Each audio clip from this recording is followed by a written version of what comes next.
menggelitik pertanyaan saya. Saya mau tanya dulu, sebagian negara-negara lain pada saat mereka di era 40-an, 50-an, 60-an, mereka kan punya hutan banyak juga. Mereka punya tambang juga banyak. Semuanya mereka banyak. Pada saat itu negara mereka belum maju seperti sekarang.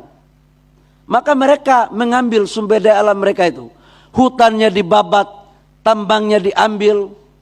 Dan mungkin lingkungannya pada saat itu, wallahu alam ya, mungkin tidak lebih baik dari apa yang kita lakukan sekarang. Pertanyaan saya, siapa yang memprotes mereka di saat itu? Sekarang negara kita, negara-negara berkembang yang mempunyai sumber daya alam, yang baru memulai untuk berpikir agar nilai tambah, untuk kemudian bisa mensejahterakan rakyatnya, untuk bisa membangun, kok ada yang merasa terganggu? Ada apa di balik itu? Jadi 51% itu ada korban ribuan jiwa yang terlantar, Pak. Bahkan ada yang meninggal dunia. Anak-anaknya itu hampir ribuan putus sekolah, Pak. Mungkin minta maaf saya tidak paparkan secara kronologis, tapi saya akan cerita secara garis besar. Kejadian yang sudah terjadi sekitar 8 tahun, hampir masuk 8 tahun, tinggal berapa bulan 8 tahun, Pak. Tidak pernah temui ujung temunya. Jadi sampai hari ini kami duduk itu sudah banyak ribuan anak-anak putus sekolah, tidak bisa melanjutkan pendidikan. Ada yang meninggal dunia karena tidak bisa berobat. Dari kejadian pelanggaran norma kerja ini, itu berujuk kepada pemutusan BPJS. Jadi Freeport meminta ke BPJS untuk memutuskan semua akses pengobatan, biaya kesehatan terhadap pekerja yang melakukan. Jadi ini mogok kerja, Pak. Kami melakukan mogok kerja sejak 2017.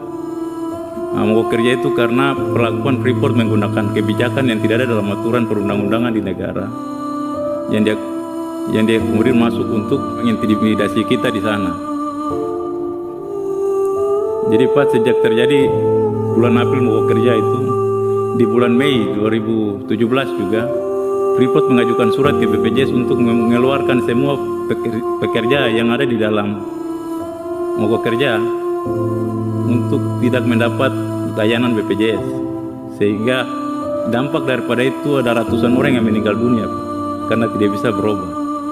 Jadi ada layanan BPJS, Pak. Yang saya mungkin perlu tanya di sini, Pak, layanan BPJS itu diperuntukkan buat siapa, Pak?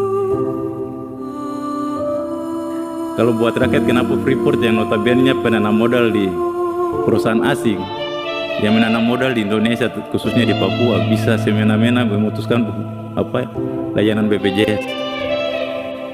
Dari pemutusan itu dampaknya itu banyak yang diusir dari rumah sakit, Pak, karena tidak bisa menggunakan layanan BPJS.